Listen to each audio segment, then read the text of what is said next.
Bismillahirrahmanirrahim. Alhamdulillahirabbil alamin.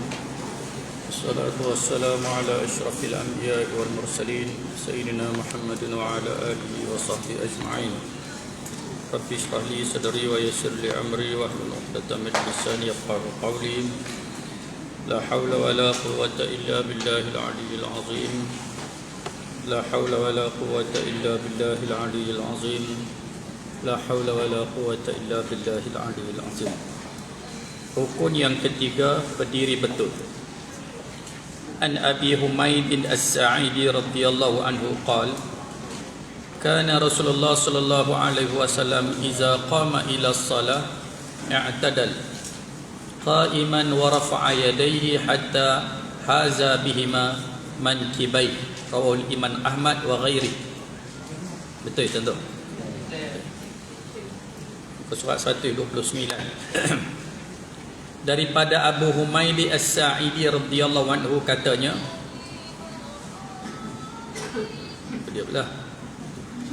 biasanya Rasulullah sallallahu alaihi wasallam apabila berdiri hendak mengerjakan sembahyang, ia berdiri tegak. Berdiri tegak. Rasulullah bila berdiri nak sembahyang, dia berdiri tegak. Kita pun berdiri bagi tegak.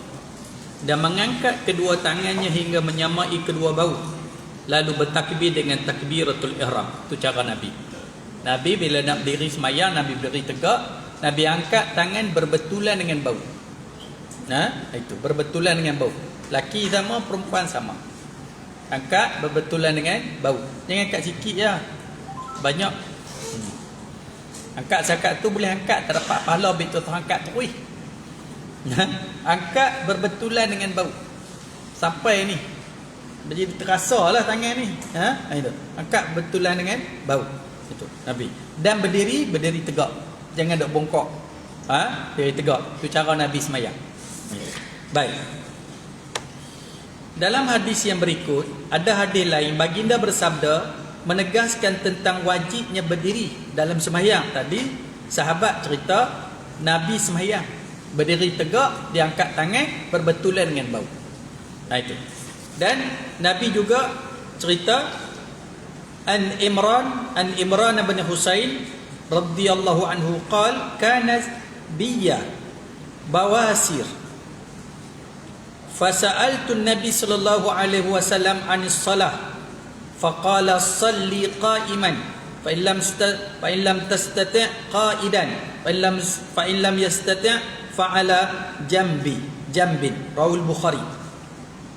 Daripada Imran bin Husain radhiyallahu anhu katanya, aku menghidap penyakit bawasir.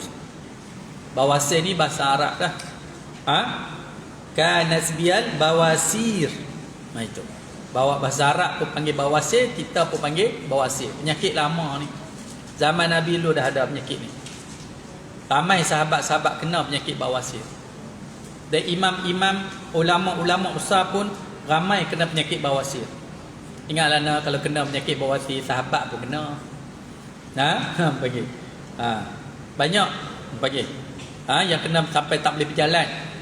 Itu. Baik. Sahabat daripada Imran bin Husain radhiyallahu anhu katanya, aku menghidap penyakit sakit bawasir. Lalu aku bertanya kepada Nabi Muhammad sallallahu alaihi wasallam tentang bagaimana cara hendak mengerjakan sembahyang. Kena penyakit bawasir nak sembahyang macam mana? Bila berdiri dia keluar. Keluar itulah orang kampung panggil rembong. Kita panggil apa? Bukan punggung, panggil apa tu? Gitu. Keluarlah. Itu. Baik. Lalu baginda menerangkan sembahyanglah dengan berdiri. Kalau hang boleh berdiri lagi, kata Nabi, sembahyang berdiri. Kalau tidak dapat, sembahyang dengan duduk. Kalau tak boleh, kamu sembahyang duduk. Kalau engkau tidak dapat juga, maka sembahyanglah dengan berbaring. Tak dapat juga, sembahyanglah dengan berbaring, dengan mengiring ke sebelah kanan. Mengiring ke sebelah kanan. Itu kata Nabi. Sembahyang berdiri, sakit pun. Kalau boleh berdiri, berdiri. Kalau tak boleh duduk, sembahyang mengereng. Mengereng, menghadap itu ke sebelah kanan. Itu. berbaring, sembahyanglah dengan berbaring dengan mengiring ke sebelah kanan. Hadis sahih riwayat Bukhari. Zadat Nasa'i fa in lam tastati' famustalqiyan la yukallifullahu nafsan illa wus'aha. Hadis ini juga diriwayatkan oleh An-Nasa'i dan ada ditambah hujungnya, iaitu baginda bersabda, kalau engkau tidak juga dapat mengerjakan sembahyang dengan cara tersebut, maka naklah engkau mengerjakan dengan telentang. Mengiring pun tak boleh juga, sembahyang telentang. Kalau telentang tu duduk macam mayat lah, kaki hunyuk ke kiblat, boh bantai bagi tinggi di kepala. Allah tidak memberati seorang melainkan sekadar diterdaya olehnya. Cuma bezanya sembahyang ni dia berbeza dengan ibadat lain. Puasa, kalau tak boleh puasa tak apa, ada uzur, nanti kamu qada waktu lain. Sembahyang tak boleh nak qada. Tak apalah ni demam nanti aku qada, tak boleh, haram. Ni ku kaluk hari ni qada, ni kunuri ni kelang kabut ni qada, tak boleh qada sembahyang. Qada sembahyang ni kalau terlena dengan terlupa. Dia terlena sungguh, tak jaga, tidur daripada sebelum zuhur, jaga-jaga bam maghrib, tidak mampu, tak jaga langsung, sikit pun tak jaga. Yang tu jaga-jaga kena qada lah. Ataupun terlupa. Beza tak terlupa sembahyang? Terlupa langsung sedap-sedap semua. Gitu. Terlupa. Selalunya saya pun ada agak terlupa ni. Terlupa ni selalunya kita musafir di mana-mana, kita rasa kita jamak dah. Lalu duk buat jamak takdim. Ada hari tu buat jamak takhir. Duk kira takdim dah lah. Ada saya takdim dah. Teringat balik, takdim pun dak, takhir pun dak. Lupa sungguh, dosa dak. Malaikat angkat kalam, angkat pen tak tulis ni, ada dua perkara. Pertama terlupa. Yang kedua terpaksa. Orang paksa kita. Baik hang kata kalimah ni, kalau hang tak kata aku bunuh hang. Dia kata bukan kata dengan hati dia, walaupun perkataan-perkataan murtad sekalipun, walaupun perkataan-perkataan cerai sekalipun, orang paksa dia. Baik hang cerai bini hang, kalau hang tak cerai, aku takek kepala hang. Dia pun katalah cerai kat bini dia, jadi tak? Tak ada, sebab dia terpaksa. Nada. Yang keduanya terlupa, terlena. Tiga tu. Bagi tiga ni malaikat tak tulis. Bagi. Baik. Adapun saja-saja nak tinggal, tak boleh. Saja-saja nak tinggal. Sembahyang tak boleh. Itu. Haram. Walaupun dia niat nak qada, tak apalah, sagi aku qada sekali, tak boleh. Dulu ada orang tanya saya, dia kata saya ni kerja kelang ustaz. Tiap-tiap kali asak terlepas. Bah kelang mai ambil pukul 4.30. Tak ada nak sembahyang asak sampai di rumah mengarik. Rumah mengarik. Boleh tak saya qada tiap-tiap hari? Saya kata tak boleh. Tu nak buat macam mana kerja? Berhenti cari kerja lain. Kerja tadi ni berlambak. Aku tak kerja tu kan mampu apa? Ni gagah apa kerja? Berhenti pergi cari kerja lain. Dah? Orang panggil? Dah tak ada dah. Orang panggil ada lagi banyak cara. Esok malaikat tanya, tidakkah bumi Allah Ta'ala ni luas? Bumi Allah Ta'ala ni luas. Pasal apa hang tak pergi cari kerja lain? Tu cerita dia. Kalau kerja sampai tak boleh semayang, apa? Pergi cari kerja lain. Biar kerja gaji murah sikit tak apa. Nampak hina sikit pun tak apa. Ni gaji belah-belah ribu sampai tak semayang apa-apa. Sekali tak semayang, nama dah cantik di pintu neraka. Itu. Baik.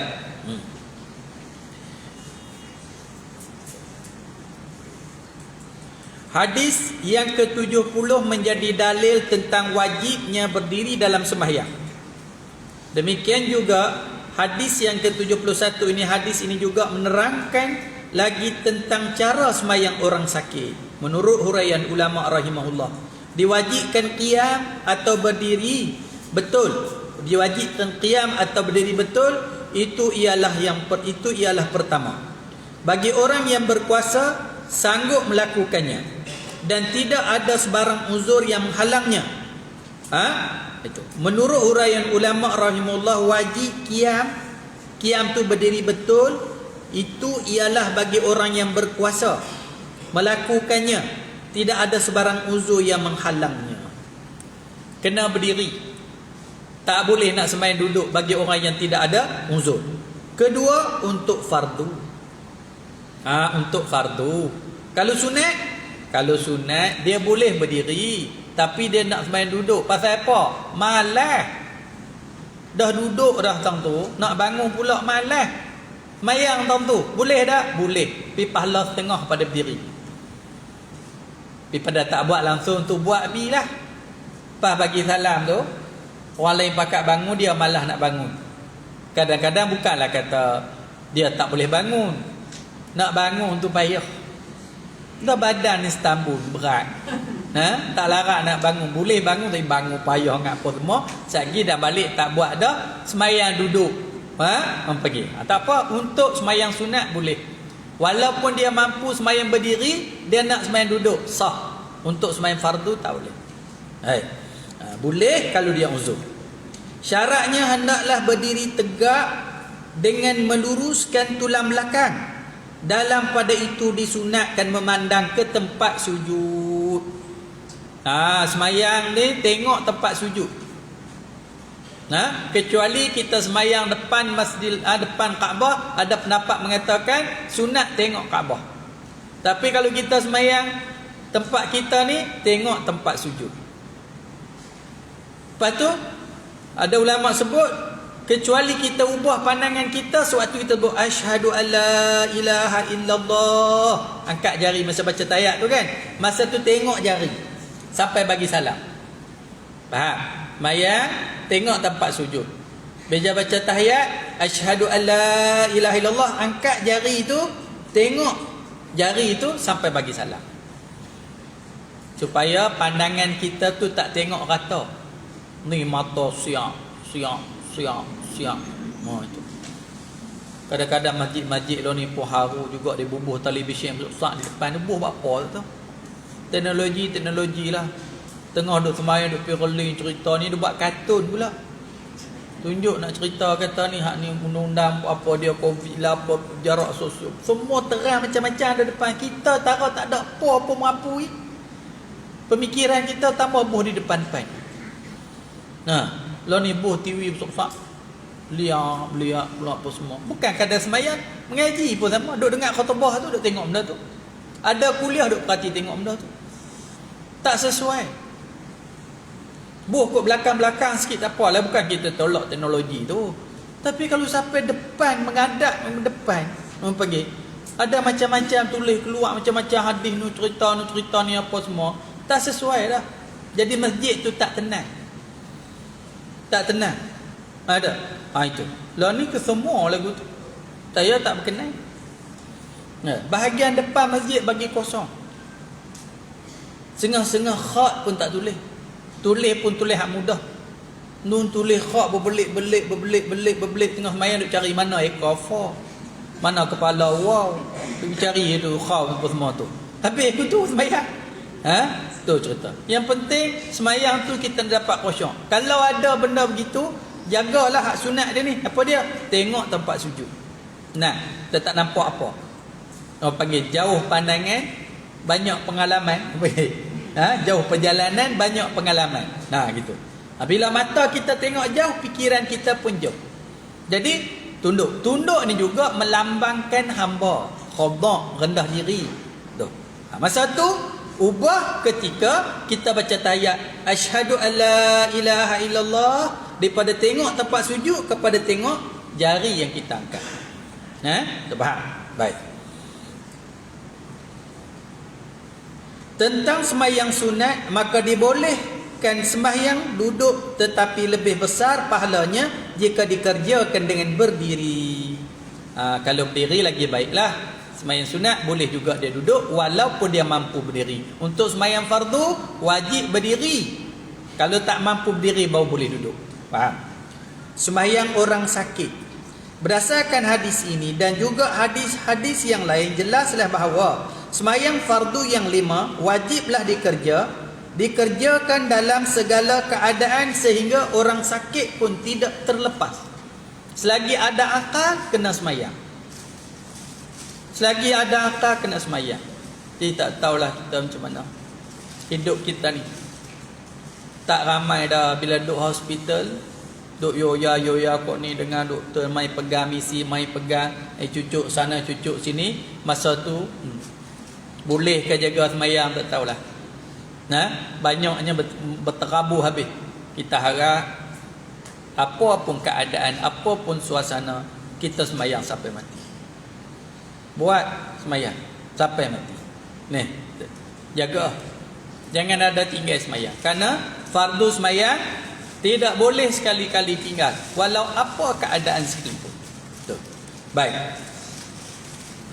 Kalau tidak dapat berdiri kerana sakit atau lainnya yang ditakuti akan membahayakan jika dilakukan, kalau dia berdiri boleh, tapi mungkin dia rebah. Rebah ke sakit macam mana ke, maka bolehlah dia semayang dengan duduk. Itu. Ataupun diri boleh tapi sakit sangat sampai hilang khusyuk. Duk kena tahan sakit tu, boleh berdiri tapi hilang khusyuk duduk tahan sakit tu, maka semayanglah duduk. Kalau tidak sanggup juga dibolehkan semayang dengan berbaring. Kalau tak boleh juga duduk pun tak boleh, boleh semayang berbaring dengan mengiring ke sebelah kanan. Kalau tidak dapat juga dibolehkan semayang dengan terlentang kaki ke arah kiblat. Gitu. Semayang melentang kaki ke arah kiblat dan kepala ditinggikan dengan bantal. Kaki hunyuk pergi kiblat, kepala ditinggikan dengan bantal. Dalam keadaan yang demikian, bacaan-bacaan semayang jika dapat bolehlah dibaca seperti biasa. Dan perbuatan sembahyang, rokok, iktidal, sujud seterusnya boleh dilakukan dengan isyarat, iaitu dengan mengangguk kepala.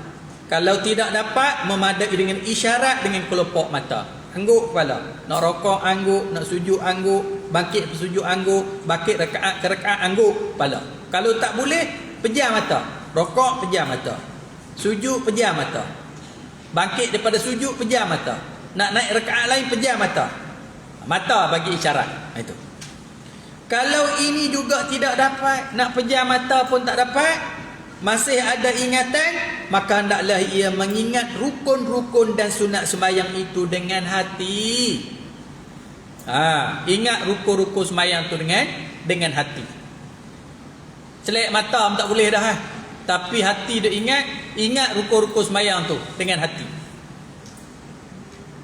Hati tak boleh, mati. Nak cerita tu berat sembahyang. Ibadat-ibadat lain, Jibril alaihi salam buat turun pada Nabi sallallahu alaihi wasallam dengan ayat-ayat Quran. Ibadat sembahyang, Nabi sallallahu alaihi wasallam naik ambil sendiri malam Isra wal Mi'raj. Besarnya sembahyang. Bukanlah kata yang lain tu tak besar, tapi sembahyang lagi besar. Imanuddin, tiang agama. Siapa-siapa mendirikan sembahyang, dia mendirikan agama. Siapa tak mendirikan sembahyang, dia meruntuhkan agama. Hatta lagu tu sampai nak kenyik mata tak larat dah. Kena tak sembahyang? Kena kalau ada akal. Tak usah tanya orang dah. Kalau kena kat kita ingat lah. Tak usah tanya ustaz dah kena sembahyang dah. Lagi ada otak, akal, fikiran boleh fikir, hang sakit tak mana, berat tak mana, kena sembahyang. Kena. Oh dia tak boleh ambil wuduk. Suruh orang wuduk kan. Tak ada orang nak ambil wuduk. Duit ada upah orang. Terus apa duit? Upah orang ambil wuduk. Budak ke apa semua ke? Kena. Mayang kena. Ni cerita dia.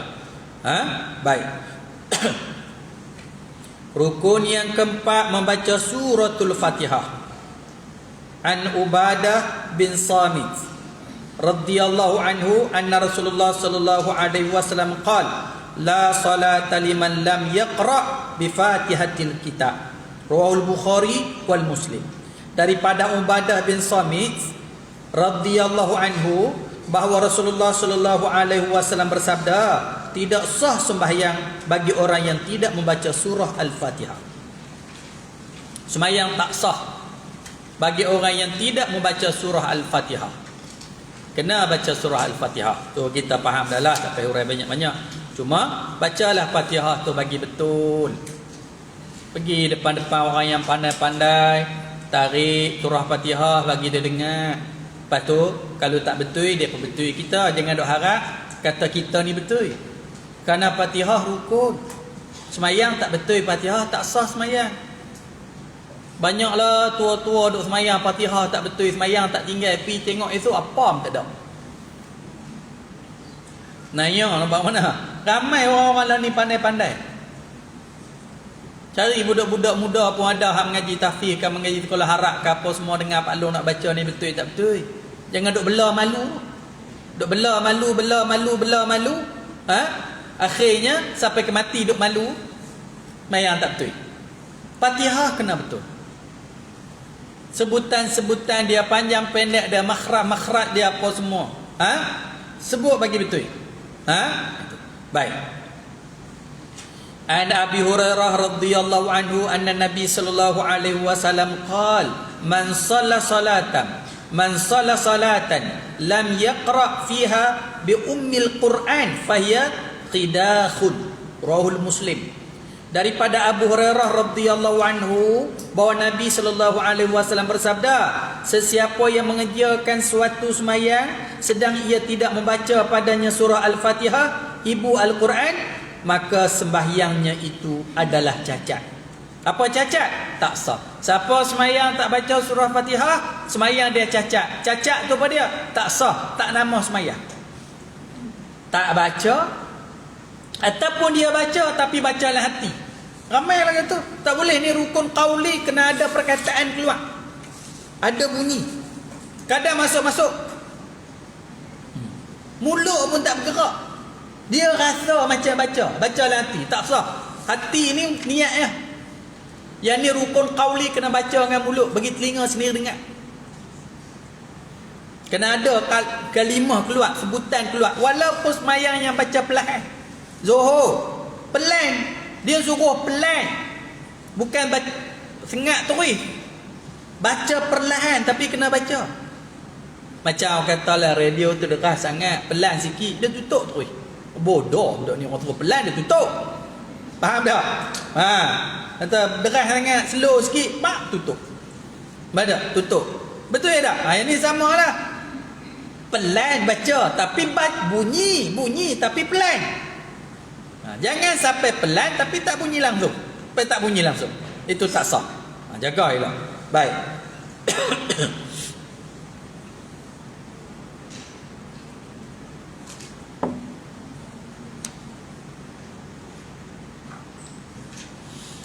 Menurut huraian ulama, hadis-hadis ini menjadi dalil tentang wajibnya membaca Fatihah di dalam tiap-tiap rakaat dalam sembahyang, sama ada sembahyang seorang diri atau sembahyang berjamaah, meliputi imam, makmum. Demikian juga sama ada sembahyang fardu atau sunat.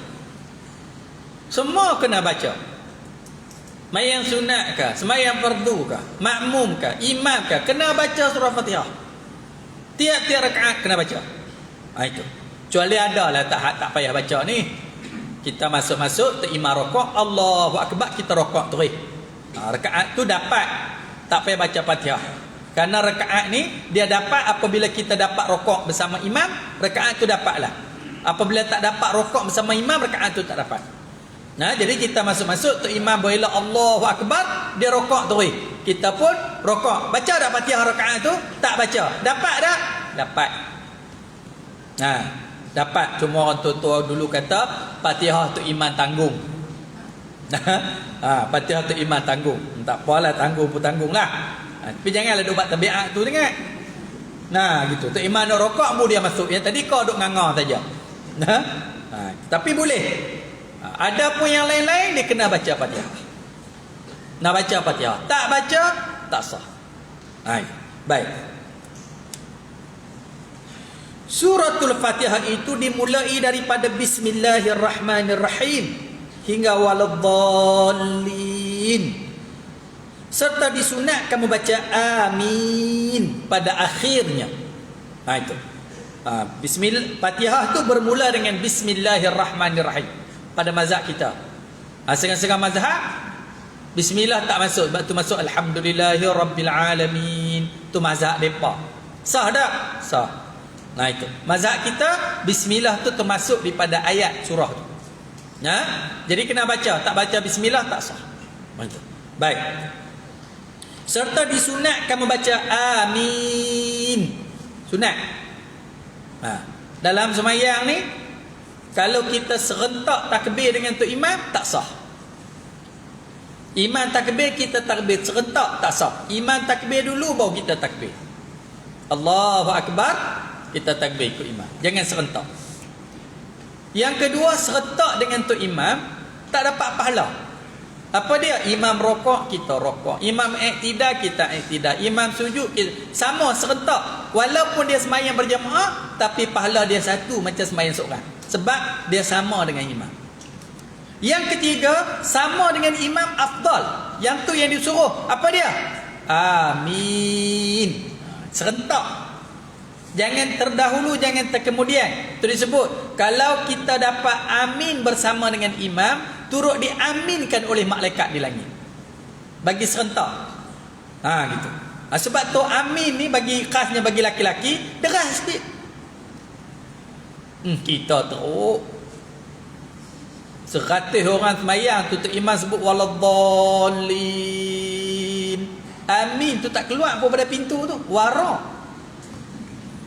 Sembang pam. Amin tak bunyi bergema pun. Gitu. Ingat je. Orang Melayu ni dia kena penyakit apa tak tahu. Penyakit setan bisu rumah. Tak mau keluar kalimah. Dia dah abang banyak kali dah ni. Tak tahulah bila nak berubah. Enggak, dia jadi warak. Warak tak kena gaya. Itu. Amin sama. Waladhdallin. Amin. Tu kita dengar berkali Nabi kata, siapa-siapa yang dengar nama aku tak turut berselawat pada aku, orang ni kedekut. Orang ni kedekut. Terdengar nama-nama Nabi Muhammad, tak selawat. Ingat. Macam tu saya dah ajak tuan-tuan lawak pagi-pagi. Belum kuliah atas 10 kali pun. Ada. Tara tu. Marah tak minggu depan derah. Tak marah pula sebulan dulu pula. Dia takut tau. Takut hilang kewarakan dia tu. Itu cerita. Warak apa kita pun tak tahu. Habis ada bertempat. Yang kalimah yang kena keluar, keluar. Cerita tu. Allah tak laratlah, letih lah. Tapi ingat dah pahala terjaga budak-budak ni. Amanah Allah Ta'ala bagi. Hari-hari belitiak tanu belitiak tanu.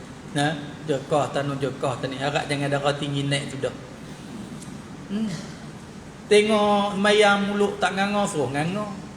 Mayang apa minta bunyi tak serabut perut kan? Mayang. Baca mulut sampai ke salam. Mayang kepala bapak apa tak tahu. Tu kadang-kadang kau jekah tu duk punak ni tahulah saya macam mana. Betul. Amin waladhdallin. Amin. Tu seputu pergi duduk di luar. Pas subuh duduk di luar. Berdiri semua ramai-ramai, tok imam baca betul hampa amin. Beri derah-derah, lagi tak derah, jangan berhenti. Sampai ke tengah hari remang doa amin, amin, puluh cerau. Lekat asal betul. Dia tak mau keluar, tak mau. Nada, tak mau keluar pasal apa tak tahu. Kalau kita amin, turut diamin oleh malaikat di langit. Kerana Fatihah ni doa. Fatihah tu doa. Sebab tu sebutlah, tak deras pun ada suara amin. Itu. Sebab kita tengok, bila tak dilatih di tempat-tempat belajar ni tuan-tuan, siapa ketua jadi lagu tu? Dia tak macam nu Arab kita pergi apa Mekah ke pergi Mesir. Dia deras bab-bab tu. Bab lain memang ada peteruk lah pula. Bab kita tak mau. Sebut amin tuan-tuan, sebut amin. Itu. Ketua imam baca kita amin. Itu. Sebut amin makna perkenankan olehmu. Itu. Tu cerita dia. Baik.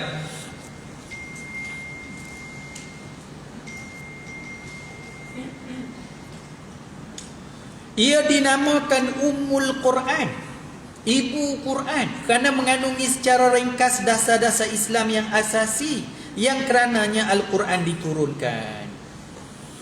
Gitu. Dalam Al-Quran, kesimpulan Al-Quran itu Orang panggil asas keseluruhan Al-Quran itu ada dalam Fatihah. Kita suruh baca Fatihah. Itu.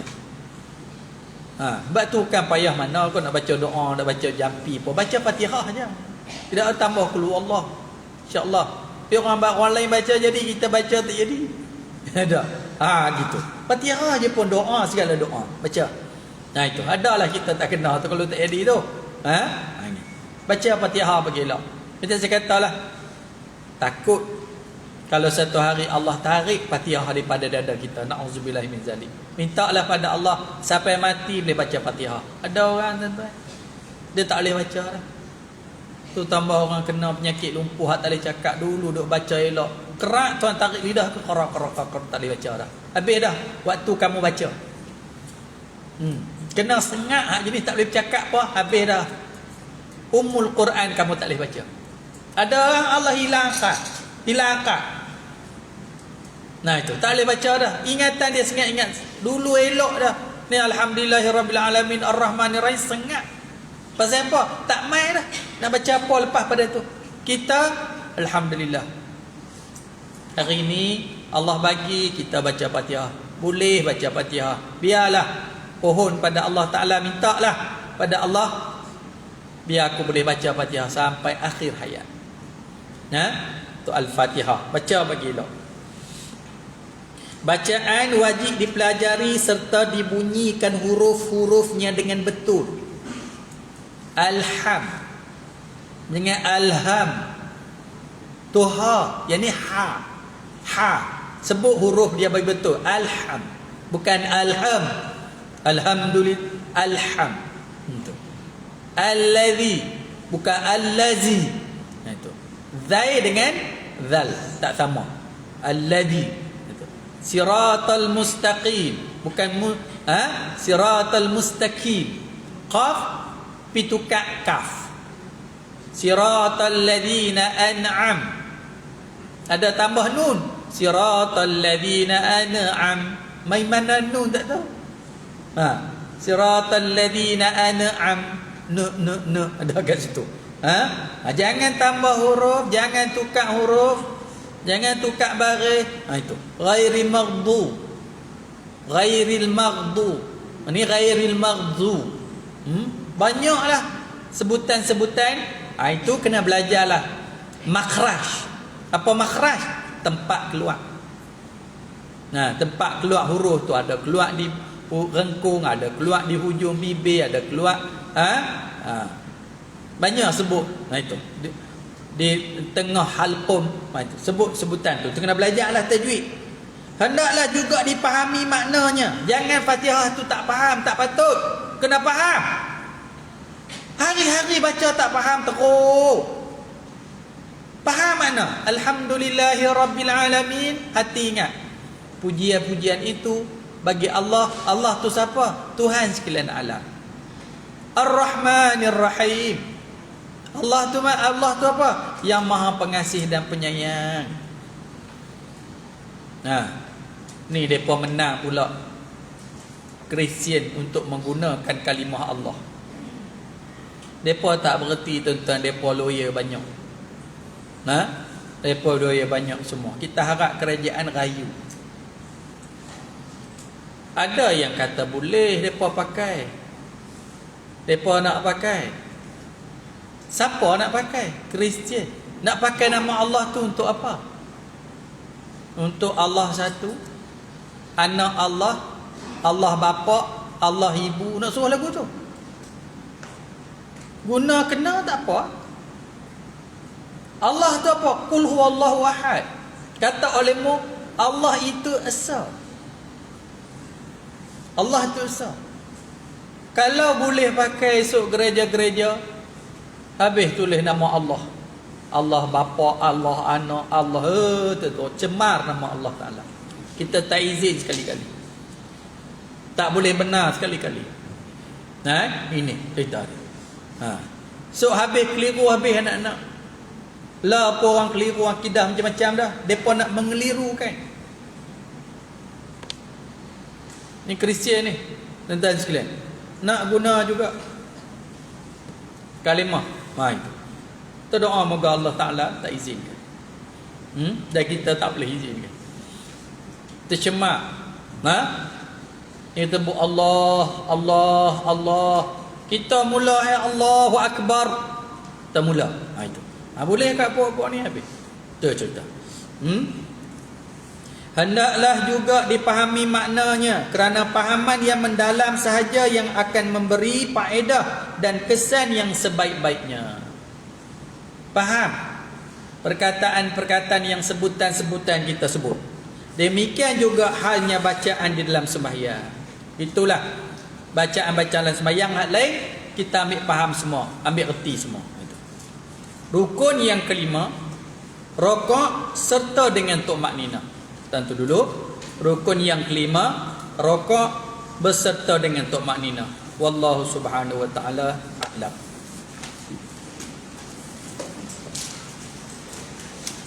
Tuan-tuan sekalian, ni ada dua perkara saya nak sebut ni, tiga perkara lah juga. Pertamanya, kita rasa, saya lah, tuan-tuan tak tahu macam mana, rasa terharu lah kalau umur kita panjang, insyaAllah minggu depan kita khatam kitab apa dia, Tafsir Nurul Ihsan juzuk yang kedua ni. Jadi kalau tuan-tuan masih ingat lah yang lama-lama, lebih kurang 22 tahun dulu kita mula baca kitab Tafsir Nurul Ihsan ni juzuk 3. Bukan mula juzuk pertama, mula juzuk 3. Ada juzuk 3, juzuk 4, juzuk 1, juzuk 2, apa semua ni. Jadi kita doakan moga kita panjang umur, saya panjang umur, minggu depan kita khatam lah satu sejarah lah, memakan masa ni 2021, kita mula 1999, 1999, 1999 mula baca kitab Tafsir Nurul Ihsan di rumah Allahyarham Pak Jalil. Makin ramai pindah kita buat madrasah Bukit Indra Muda. Ramai lagi kita pindah buat kat sini, besar ni je. Ni besar pagar ni apa dia? Cermin ni dengan cermin ni. Ramai lagi tambah sayap belah sana. Ramai lagi tambah sayap belah sini. Ramai lagi tambah sayap belah depan. Duk bersayap ni. Nah, banyaklah perjuangan kita semata-mata kita nak mengaji. Nak mengaji. Jadi sampailah di penghujung pentafsiran Al-Quran satu Quran tu. Jadi saya sangat berharap dan supaya untuk minggu depan ataupun minggu ni kita bagi sesiapa yang nak buat kenuri lah. Kenuri hari kita mula kitab baru juzuk 3. Ada. Kita syadang nak buat kenuri untuk semua lah. Untuk semua. Hari kalau kita khatam minggu depan, minggu sekali lagi tu hari kita mula kitab barulah. Hari kesyukuran kita berjaya khatam, memakan masa yang lama lah, 22 tahun ni bukan satu benda yang sekejap. Lama. Itu. Dan masih ada lagi yang lama-lama ni yang daripada awal sampai sudah ni. Orang panggil ada juga yang ikut tengah dan sebagainya. Jadi kita nak mula tu sebagai kesyukuran kita khatam kitab dan juga mula kitab baru. Dan kita berdoa moga Allah bagi peluang lagi pada kita khatam satu Quran. Itu. Jadi saya sangat mengharapkan supaya bagi sesiapa yang turut nak serta untuk buat kenuri pada 2 minggu lagi ni, lebih baik kita nak sambut Ramadan sebagainya, bolehlah pergi bagi di pejabat, nak bagi lembu ke, bagi kambing ke, bagi duit apa semua, kau boleh kita nak bermakan semua menurut SOP. Menurut SOP. Dan saya bercadang saya nak masak sendiri. Orang panggil. Tapi mengaji macam biasalah. Orang panggil. Itu. Jadi sama-sama kita buat kenuri, nak sambut Ramadan, khatam kitab, nak mula kitab baru, semua ada belaka dah. Dulu rajin buat kenuri. Lah ke buat kenuri dah tak larang nak jamu. Jadi saya rasa kalau dah orang panggil yang ni patut kita buatlah sebagai tanda kesyukuran. Jadi sama-sama kita pakat tumpang kenuri. Orang panggil minggu depan ni mungkin kita letak tabung kot. Jadi kalau ada banyak nak bagi, dia nak bagi sekaligus, termasuk punya arwah, apa dia apa semua tu elok bagi. Kalau bagi kita tak payah dah kutip itu, kalau boleh pergi bagi di pejabat dalam masa 2 minggu lagi. Yang keduanya kitab tu dah ada dah. Saya harap tak banyak kitab ni. Nur apa dia, Nur Ihsan juzuk 3 ni. Jadi yang tak ada kitab lagi tu boleh beli siap-siap supaya kita nak tengok. Orang panggil habis ni kita boleh masuk, kita ada 2 minggu untuk buat stok. Sebab kita kena beli 2-3 ribu kitab. Semua tu. Jadi takut esok ni tak ada stok kitab. Jadi hari ni, mulai hari ni tuan-tuan boleh beli siap di pasar mini kita tu. Kitab untuk juzuk 3. Jadi yang ada kitab lama tu bawa kitab lama. Saya insya-Allah bawa kitab baca 22 tahun dulu lagi ada lagi simpan. Lagi itu kita doakan semoga Allah Taala bagi istiqamah pada kita lah. Dan juga fikir-fikir Ramadan kita dah buka balik. InsyaAllah tahun ni boleh kita hidupkan Ramadan macam biasa. Dan itu juga yang nak bagi sumbangan-sumbangan untuk berbuka puasa dan juga tahlil arwah dan sebagainya. Kita boleh mulalah pada sekarang. Itu. Wallahu a'lam. Bismillahirrahmanirrahim. Allahumma inna nas'aluka ilman nafi'a warzaqan wasi'a amalan salihah sa'adatan daran husnul khawatimah tafarzuqin. Rabbana atina fid dunya hasanah fil akhirati hasanah wa qina adzabannar. Rabbana zalamna anfusana wa illam taghfir lana tarhamna lanakunanna minal khasirin. Wa sallallahu ala sayyidina Muhammad wa ala alihi wa sahbihi ajma'in. Alhamdulillah.